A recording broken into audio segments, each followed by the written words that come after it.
For the National League pennant, most people seem to think it was going to go through LA. It was going to go through New York, Philadelphia, or maybe San Diego. But the National League Central wants to have their voice heard. And today we're hearing from the voice of the Cubs.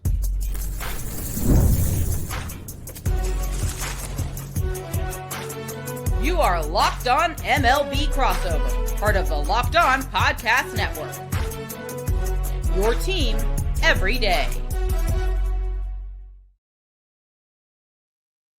Hello, baseball fans, and welcome to a Locked On MLB, Locked On Cubs crossover. This is the podcast. We talk about all of Major League Baseball or all about the Chicago Cubs all season long.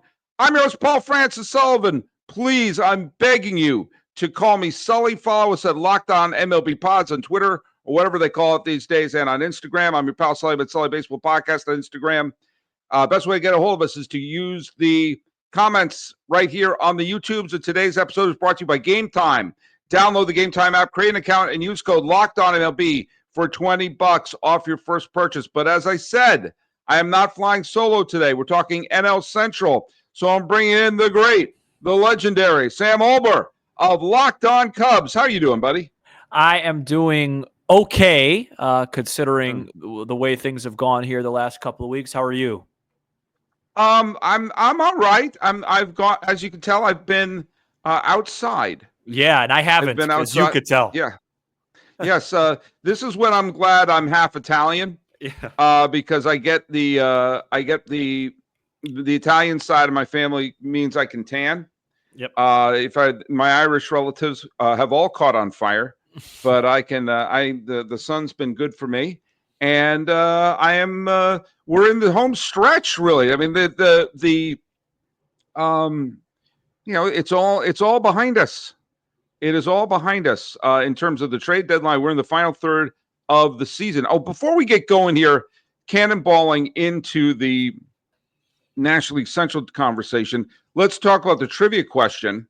The other day was Ken Phelps' birthday. And if you're a fan of Seinfeld, you know that Frank Costanza yelled at George Steinbrenner about trading Jay Buhner for Ken Phelps. The question was, Steinbrenner favorite and Frank Costanza obsession Ken Phelps won a World Series ring with what team?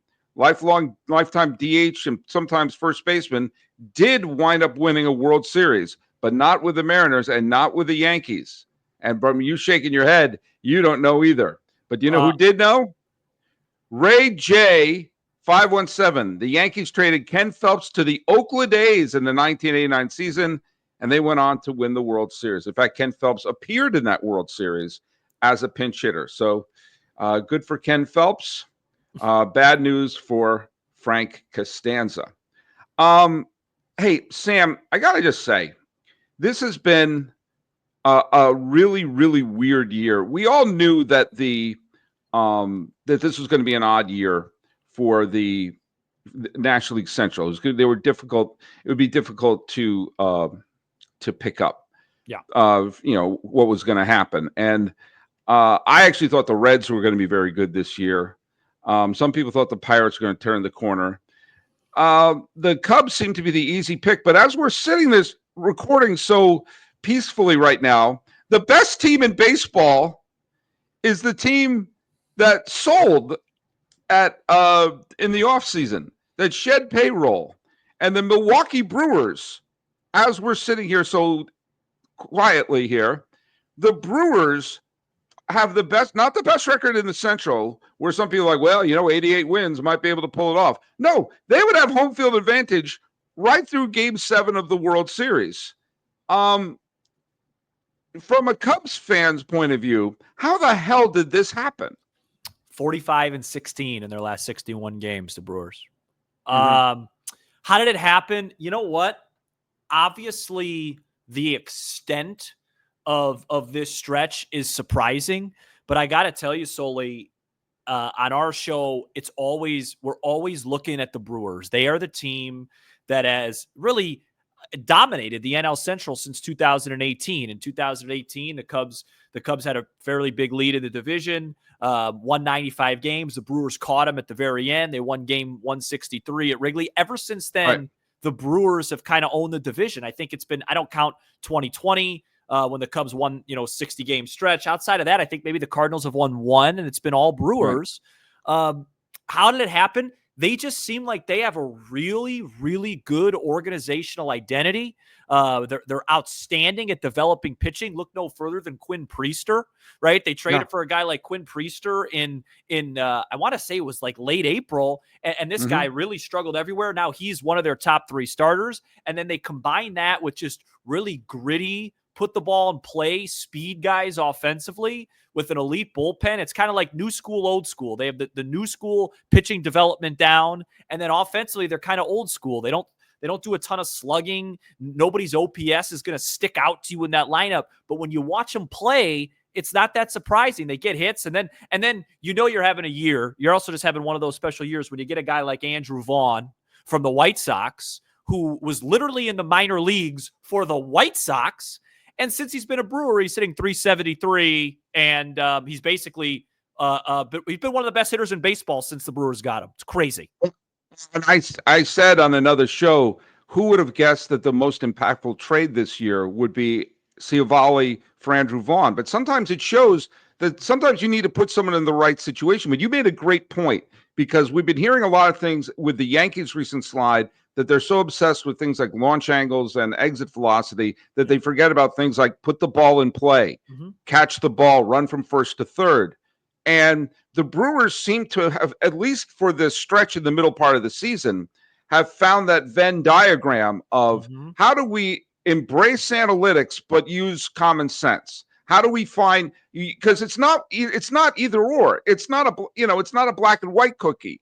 It's you can use both. You can use all the information to make intelligent decisions, but you can also come and say, hey, I would rather have someone who can hit the ball, put the ball in play, hit a flare, move the run. If a runner's on second with no outs, make sure to at least get the ball to the second baseman. If you're on first, go first to third. And there's no stats for that.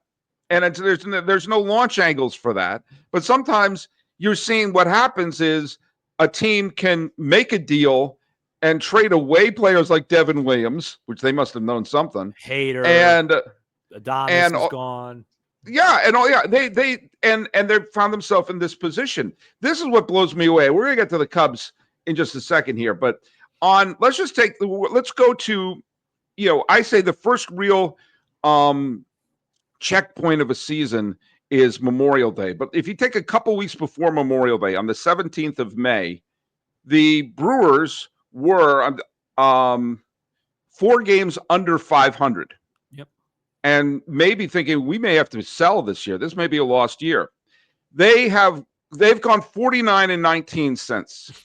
They're 30 games over 500 since. And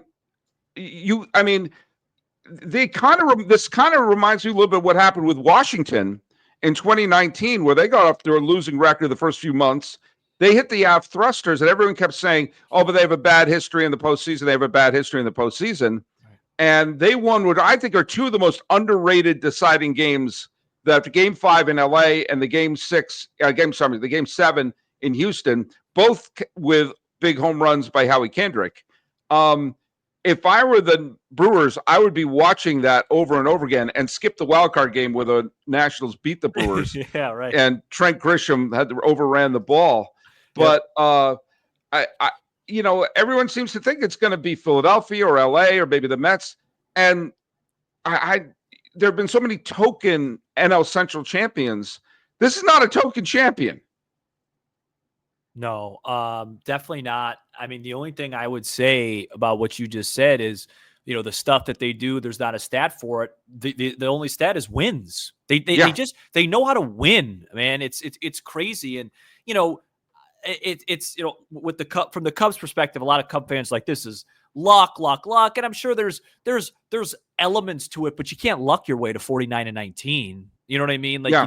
you can't, it's too big of a sample. It's too much winning. And the other thing, when I watch them play that really sticks out is if you make one mistake against them, one little mistake, they make it the game. They make you feel it. They make it the game. They're so fast, like you said, first to third, they steal bases, and then they don't make any mistakes. And so, and they take it really seriously. And it's awful from a Cubs perspective, but you have to tip the cap when a team's 49-19. What else are you supposed to do? Well, I'll tell you what I'm going to do. I'm going to go to a commercial. When we come back, I'm going to tell you who else the Brewers remind me of, and also what the heck can the Cubs do? Have you ever decided at the last minute to go to the ball game with friends and family? That happened to me earlier this year. I saw the Red Sox were playing the Giants. I was back in town. I said, "Do you know what? I got to go up there. But am I going to be able to get tickets?" And do you know what? That's where Game Time comes in. It's the easiest way to grab last-minute tickets without the stress. With the money you save on tickets, you can splurge on food, drinks, merch. You know what? I got myself a plastic cup and a Giants hat and a Giants shirt for my son. Game Time makes buying tickets fast and simple. Prices on the apps actually drop the closer you get to first pitch, and they've got incredible last-minute deals. I got a great one at Oracle Park, and I got clear seat views and a lowest price guarantee that takes the worrying out of buying. It's the official ticketing partner of Locked On MLB, and it makes it easy to browse the app for an exciting big league game. I'm going to be going to the Giants-Dodgers when I head back down to L.A., and instead of just endless scrolling trying to find the best seat, Game Time has these zone deals, which shows you the section you want to sit in. I like to sit the second deck up, a little bit up the first base line. That's my favorite view when I'm at Dodger Stadium. However, when I'm at Oracle Park, I like to be able to sit where we're facing the right field, where I can see the ball head into the bay. And do you know what? They get the zone, they get the seats. And you get the seat view in the app before you buy, so you know exactly where you're going to be. So you got to take the guesswork out of buying tickets online with Game Time. Download the Game Time app, create an account, and use the code LOCKEDONMLB for $20 off your first purchase. Terms apply. Again, create an account and redeem the code LOCKEDONMLB for $20 off. Download the Game Time app today. Last minute tickets, the lowest prices. They're guaranteed.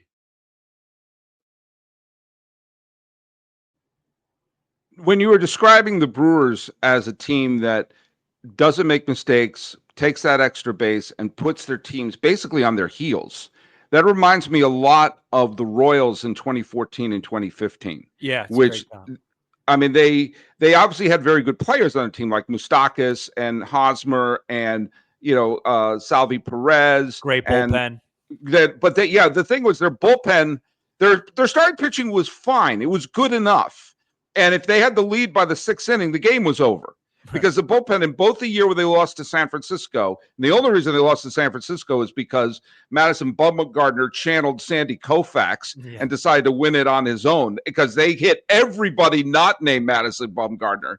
And Bochy just let him out that final game until his arm fell off. But then when they beat the Mets in 2015, they just took it. If the Mets made any mistake, they jumped on it. Yeah, and it just made them pay for it. And the Brewers are eerily similar. And that could be the solution if you're a Kansas City, Milwaukee, two central teams that don't have like the massive, pocketbooks that New York or Los Angeles or Boston used to. Apparently, Boston's now a small market team. Same here. Yeah, the Cubs. Well, Chicago's a little town. It's not a big city. Like maybe that's the way you have to build your team. Saying like we're just going to make teams make mistakes, and the idea of they're just lucky. I'm going to talk about this, but I listened to I forget his name. I'm going to have to look it up. I heard a Yankee podcaster talking about that. Sometimes when you see someone saying, "Well, we looked at his advanced stats and he's lucky. He's winning games he shouldn't be winning," that should be a good sign for the pitcher. To say, hey, this pitcher can win when he doesn't have his best stuff. That shouldn't be looked at as a negative. That should be looked at like, oh, so if he's not throwing 180 miles an hour with a perfect curve, he finds a way to win. And I think that's this Milwaukee team up and down, and why I don't just write them off as, but they've had bad postseasons in the past. It's like, okay, fine. but that means exactly piddly poo now.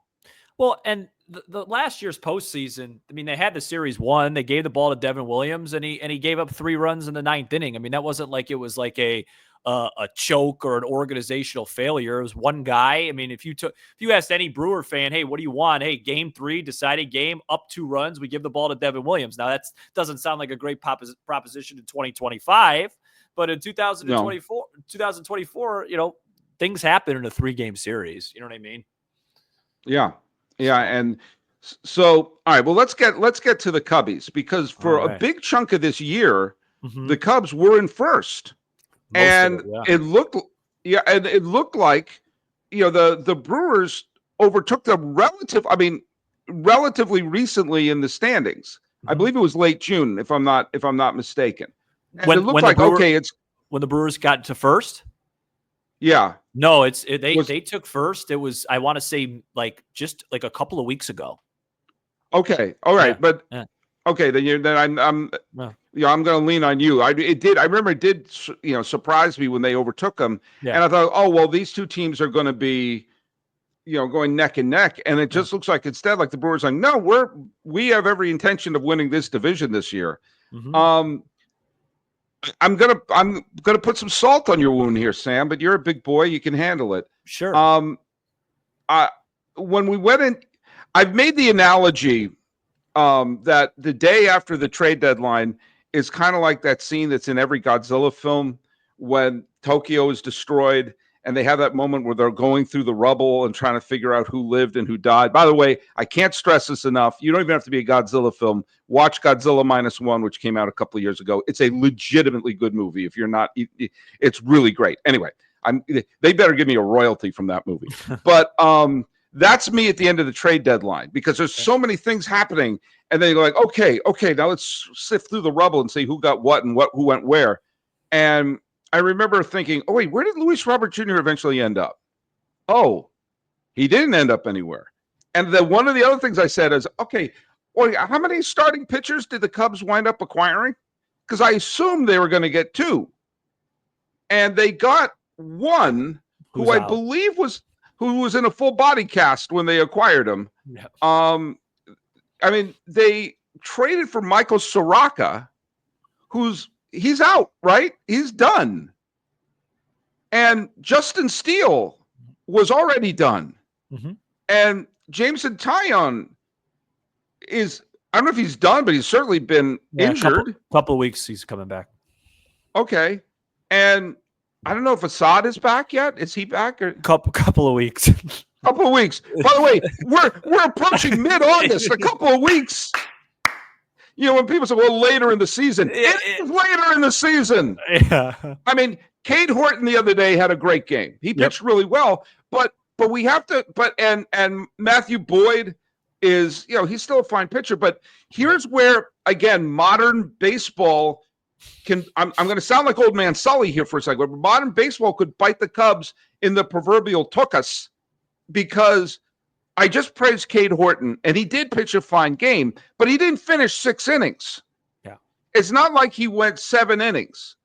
And my biggest fear for a lot of the contenders, and we saw this with Los Angeles, and Los Angeles got really lucky that, first of all, the Phillies got eliminated by the Mets, and secondly, that the Yankees have a sub-zero IQ, because that's why they won the world. And they were a terrific team, not taking it away from them, but they. No, I hear you. They had the favorable matchups. Let me just put it that way. But you see teams get their bullpens exhausted by the time we get to October, and when we start praising people for going 5 1/3 innings, oh my God, it's a workhorse. You are going to see every relief pitcher look like they just finished climbing Mount Kilimanjaro. And for the Cubs, I'm kind of afraid of that, because their starting rotation is going to demand that your relief pitchers are going to have to go 2 or 3 innings at least a game. For sure. I think, going to the trade deadline, I think the first thing that I would talk about, even more so than what they needed, and this is also an older school take, but this team needed a lift. They needed a little spark. They needed a jolt. And sometimes a trade deadline, sometimes a move can do that for you, because right before the deadline, the Cubs were in Milwaukee, right? The Cubs went the Cubs went into that trade deadline. They lost 2 out of 3 for Milwaukee. They were a game back. They were 1 game out after losing 2 out of 3. They were tied going into that series, and they lost 2 out of 3. So they were a game out. And you watch that series, and you just felt like this team as is, they need something else. They're just, it's kind of like a chicken and the egg. It's very hard because the Brewers are playing great, and you have to acknowledge that and tip your cap. But the Cubs have also been just a 500-ish, a few games over 500-ish team now for like a month and a half, which when you're trying to win a championship or trying to win 95 plus games, that's a little bit long of a rut. Every team's going to have a stretch, but that's a little long. Right. And you just felt like they needed a lift. So forget the pitchers for a second. I just wanted them to make a move where you could just give the guys a jolt. That didn't happen. Then to your point, yes, they didn't get the pitching. And the only defense I'll have for it, and it's not even a defense, but it's not going to stick out as much, I think, until they really, have to get to October and play on the road, is that the way Wrigley's playing this year. The wind blows in every single night. The Cubs ERA, Cade Horton, ERA in the mid-ones at home. Boyd, ERA in the ones at home. Tyone, low 3 ERA at home. So when they play at home, they're able to just kind of, hey, here, see how far you could hit it. It's going to get, blown back by the wind. That's fine. Where their pitching is going to get exposed is, if they have to play. And at some point, if you make the playoffs, you have to play on the road no matter what. And with the way the Brewers are playing, it looks like the wild card is the destiny here, which means even if you win a series, you know what I'm saying? So, yeah, I get it. I hear you. I was shocked that they didn't do it. The excuse running around the city is, well, hey, no major controllable starters got moved, but I don't understand why couldn't they get Merrill Kelly then? Why couldn't they? Yeah. Why couldn't they get somebody else? I don't know. And to be honest with you, I was pounding the table. I wanted another bat. I know they got Willie Castro, but I wanted a bigger bat because this offense, despite still being at the top of the league at a lot of stats, the last 2 months with Kyle Tucker's big slump, they've been very average. So I was shocked. It's not surprising to me that since the deadline, they're basically playing 500 ball, that the Brewers are really distancing themselves because that's what they've set themselves up to do. You mentioned that you had an old school take. When we come back, I want to bring up the fact that sometimes old school can mean you're a Luddite and stuck to old thinking, and sometimes it can be smart. This episode is brought to you by Prize Picks, the daily fantasy platform that lets you turn your football predictions into real rewards. Preseason is already heating up, and college football isn't far behind. It's the perfect time to lock in your season-long, more or less picks for the 2025 seasons, all before week 1 kicks off. Whether you got your eye on a big-name quarterback or breakout running backs, Prize Picks makes it easy to get into the game. Now, if you make a couple of your early picks, like, okay, let's have Josh Allen for more than 27.5 touchdown. That feels like a solid shot. I know all about Josh Allen, and my preseason picks help me get a feel for how the year could go. It's like a fun warm-up for the full season. Will it be the Seahawks year? Will it be the Las Vegas Raiders year? I got my money on the Houston Oilers. Yeah, I know they're called the Texans now. Now, download the Prize Picks app today and use code LOCKEDONMLB for $50 in lineups after you play your first $5 lineup. That's LOCKEDONMLB to get $50 in lineups after you play your first $5 lineup. Prize Picks, run your game.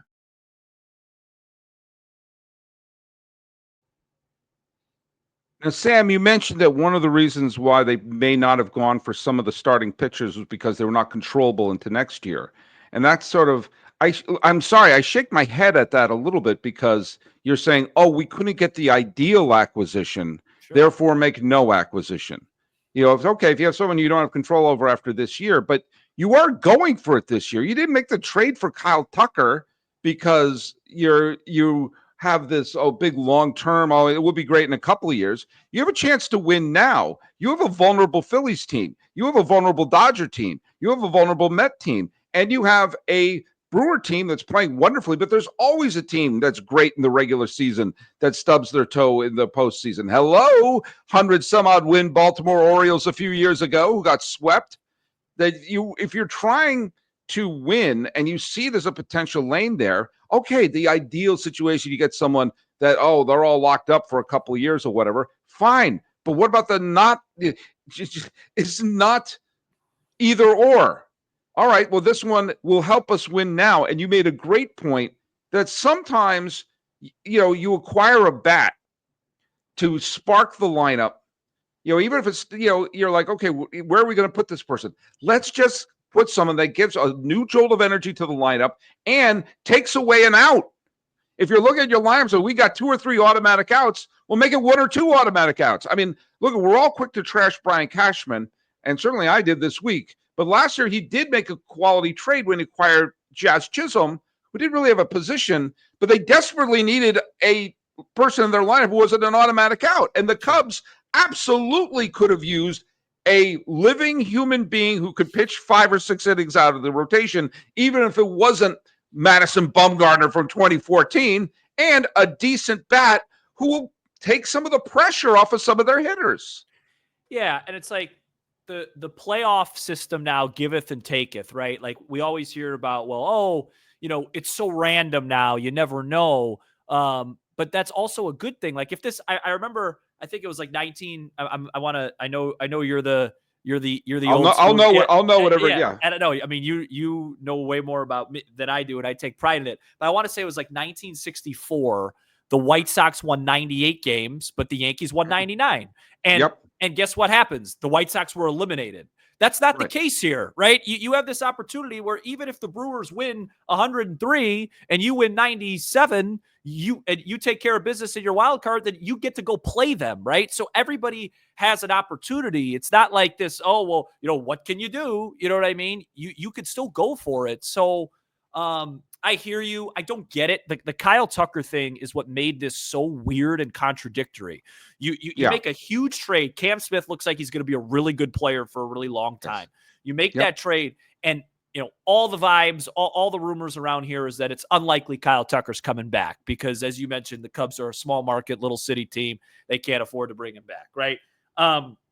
So you got to go for it. And at the trade deadline, they just kind of contradicted everything that they did while acquiring Tucker in a moment too. It'd be one thing if they were like 6-7 up on Milwaukee. They were up all summer, and literally the day before the deadline, they were a game out, and they just kind of said, all right, let's get Willie Castro and some relievers. And to your point, you made the point. It does seem very Dodgery of last year where they're going to have a few guys that they feel like could go 5-6+ innings. Imanaga, Boyd, Horton, they're going to be really, really stingy with. And then it's just going to be reliever after reliever after reliever. And at least they got Kittredge and Rogers. So it's going to be those 2 guys. But like you said, at some point, one of them's going to have a bad night. It's my biggest problem with people who do the parade of relievers is because there's the assumption everyone's going to get their job done right. Yeah. And if one of them, link of the chain F's up, that's why it's old school, but you had a pitcher go 6 or 7 innings, and then you got 2 relievers, one to get you through the 8th, one to get you through the 9th. Or, and again, this is my horrible mindset, is you relieve the pitcher when they need relief. I know that's a horrible thing to say, but now you have to lift pitchers, automatically at certain points. Tell that to Kevin Cash. And he'll never live that down. Yeah. Well, the best thing going for the Cubs is that if they're a wild card team, they wind up playing either Philadelphia, San Diego, or New York, the Mets. The Mets. Then they're in a best of 3 series. You just have to hope that they stub their toe in one of the games, and then you can have a game through anything can happen. Sam, before I let you go, tell me what would be a success for you short of winning the World Series this year? Yeah, it's a great question. That's the $1 million question. Now, if they were to somehow come back and find a way to win this division, I think it'd be a tremendous success. Because, you're going up against a team that's 49-19. If you could withstand that and find a way to rally, that'd be no matter what they did in the playoffs, if they found a way to win this division after everything Milwaukee's done, I think it would be successful. I'm not sure how realistic that is. Milwaukee comes to Wrigley for 5 in a couple weeks. That's correct. A 5-game series. There's a doubleheader makeup. Wow. So that will pretty much be the Cubs are probably going to have to win 4 of those to really, get themselves back within where they want to be. If they don't win the division, I think they'd have to win for this to be a successful season. I think they'd have to win 2 rounds. They'd have to get to the NLCS. Yeah, get to the NLCS. I think that would be, I want to say, well, man, if they could just win that 3-game series and then they go to Milwaukee or LA or whatever and lose, but I don't think that'd be successful with the year that they had. They need to win 90 plus games as well, which I think they will. I do think they're going to start playing better here. Right. But yeah, either win the division or get to the championship series would be my answer. All right, Sam, where can people listen to your show? Yeah, anywhere you get your pods, Apple, Spotify. We do really well. We have a good time on YouTube as well. If you just search Locked On Cubs on YouTube, all the standard stuff. All right, and our trivia question is Cubs related. Only one pitcher in Cub history has ever won 200 games for the Cubs, and that pitcher is better known for letting up a postseason home run. Who is that player? That is your trivia question. And follow us at Locked On MLB Pods on Twitter, whatever they're calling it these days, and on Instagram. I am your pal Sully. I'm at Sully Baseball on Instagram, and leave a message right here on the YouTubes. Talking about the NL Central, that old school may be the way to win the new school, and talking Cubs with Sam Olbur of Locked On Cubs. This has been a Locked On MLB, Locked On Cubs crossover. I'm your host, Paul Francis Sullivan. Please call me Sully.